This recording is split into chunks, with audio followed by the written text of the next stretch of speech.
Bonjour tout le monde, mardi 6 mars 2018, point bourse du jour. Les marchés américains ont commencé la semaine sur une note positive, puisque le Dow Jones, le SP500 et le Nasdaq ont tous les trois terminé en nette hausse, respectivement de 1,37, 1,10 et 1%. En Europe, la séance a été un petit peu particulière, puisque après un début de séance un petit peu fébrile, eh bien, les indices se sont bien repris jusqu'à 22 heures notamment, et surtout sur le DAX, où on a eu un contre-pied qui a été très violent, puisqu'après avoir ouvert à 11 930, le DAX est allé chercher 11 730 pour terminer la séance hier soir à 22 heures sur les 12 160, donc grand manque de densité.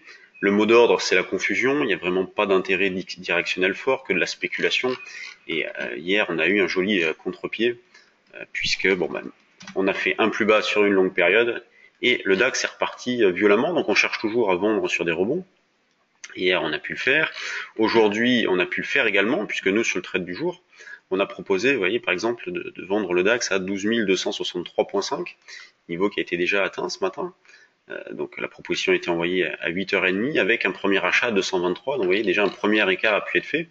Donc une quarantaine de points sur le DAX, c'est toujours bon à prendre, surtout sans souffrance. Donc la vente a été faite par ici et le rachat a été fait à 9h04 dans cette zone-là. Concernant le CAC, eh bien, on cherche à vendre sur des rebonds, donc on a proposé un niveau de vente un petit peu éloigné, autour des 5230, considérant que tant que le marché évolue sous 5280 notamment, eh bien, on continue de vendre. On privilégie un sens vendeur, même si on ne se fait pas d'illusions sur un relais. L'hésitation, le manque de visibilité devrait durer, en tout cas tout va dans ce sens-là, et les mouvements que l'on a actuellement confirment notre scénario. On voit bien qu'il n'y a pas de panique non plus. On a des intérêts ou des désintérêts ponctuels sur des valeurs, et on en parlera tout à l'heure, avec notamment AXA qui hier a perdu plus de 9%. Donc on continue à travailler vendeur sur le CAC 40. Sur l'euro-dollar, c'est bien repris aussi. Donc après avoir parfaitement validé le niveau d'infirmation que l'on propose depuis des semaines, le niveau des 1,22, des 1,2160, avec une affirmation juste en dessous, eh bien l'euro-dollar a bien rebondi. On cherche à acheter sur des retracements.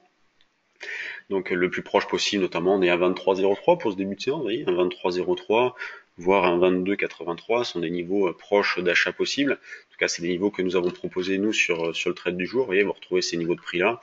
Donc achat 1,2303 avec 1,2333 et 53 comme objectif. Donc voilà, proposition valable jusqu'à 11h. Donc on va considérer que c'est valable jusqu'à la fin de matinée, 11h midi. Sur les actions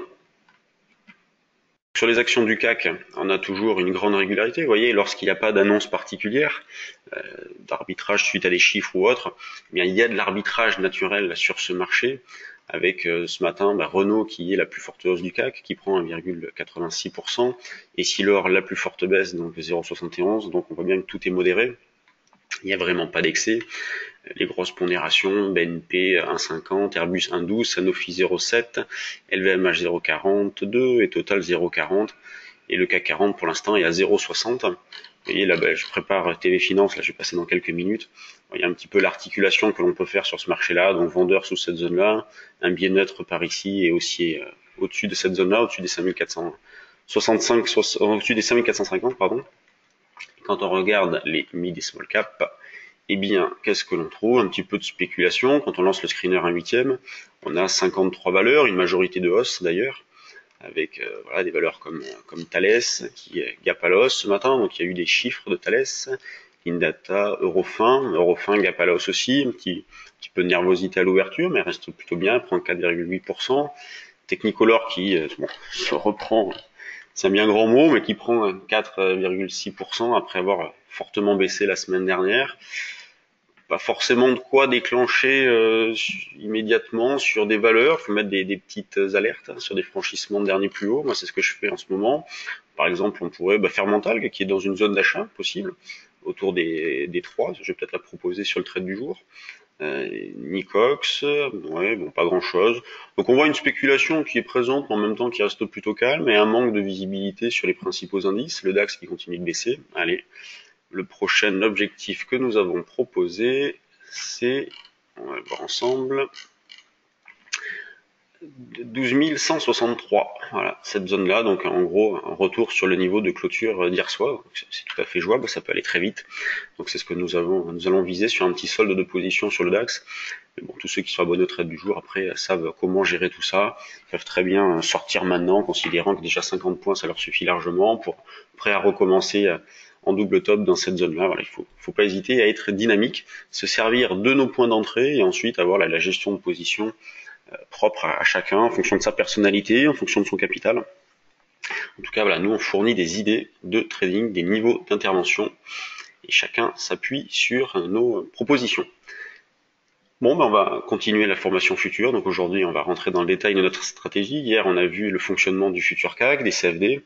On a parlé un petit peu des options aussi. Aujourd'hui, on rentre dans le détail de notre méthode. Et demain, ça sera la journée de trading, donc prise de position en temps réel avec nous. Sur ce, bonne séance à tous et puis à demain.